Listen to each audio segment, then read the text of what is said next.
Hello, happy Thursday to you. I hope you're having a fabulous week. I have a quote for us to ponder today, and the quote is by Nathaniel Emmons, and it goes like this: Habit is either the best of servants or the worst of masters. My brain. Habit is either the best of servants or the worst of masters.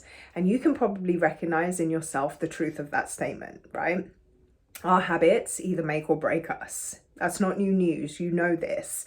You can probably identify where you have some really good habits in place and where you have some iffy, let's put it that way, habits in place, right? We talk a lot here about change, about transformation, about accomplishment, about moving our lives in the direction we want them to go, about seeking our more. And I think it's truly important to understand that the habits that we have give us the life that we have.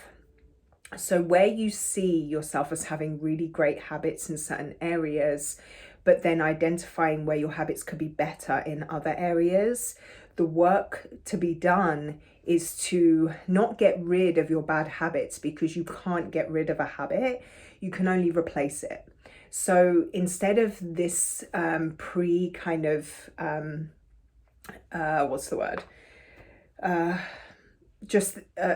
obsession or a focus with getting rid of bad habits. Instead, our focus needs to be on what can we replace them with? How can we create a good habit instead of that one that we have in place right now, especially if those bad habits that you identify are in areas that you need to get your shit together around in order to move your life forward. Does that make sense?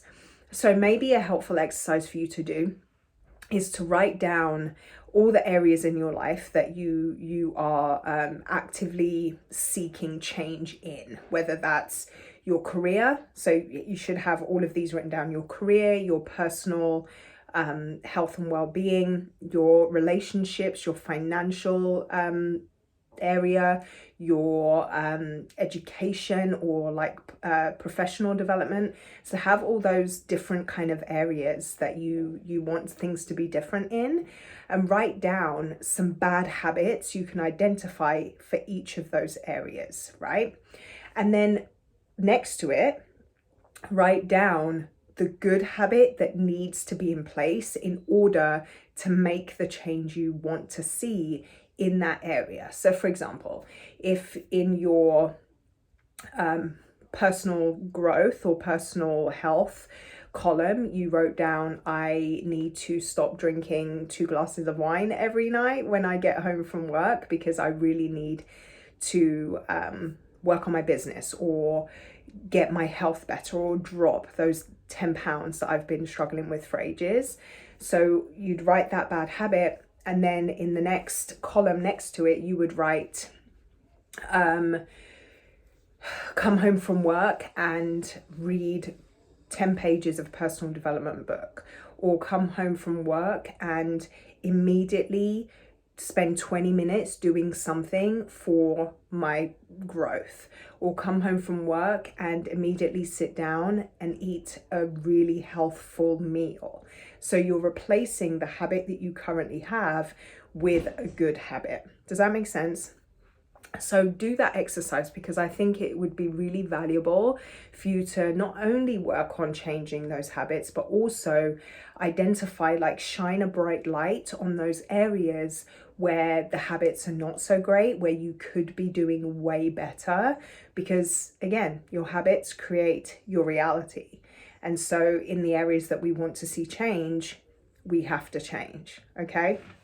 I hope this was helpful. Please comment below and let me know. I would love to know what some of your bad habits are. Maybe I can give some insight that, only a person who's looking with a new, fresh set of eyes can do. I would love to do that. Give this a thumbs up if you enjoyed it. Consider subscribing to this channel too. I would be absolutely honored.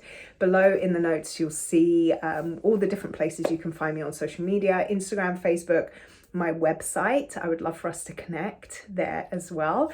And just a note, this will be the last installment until December. I'm out of the country for the most of November it's the holidays kind of starting and all that kind of stuff.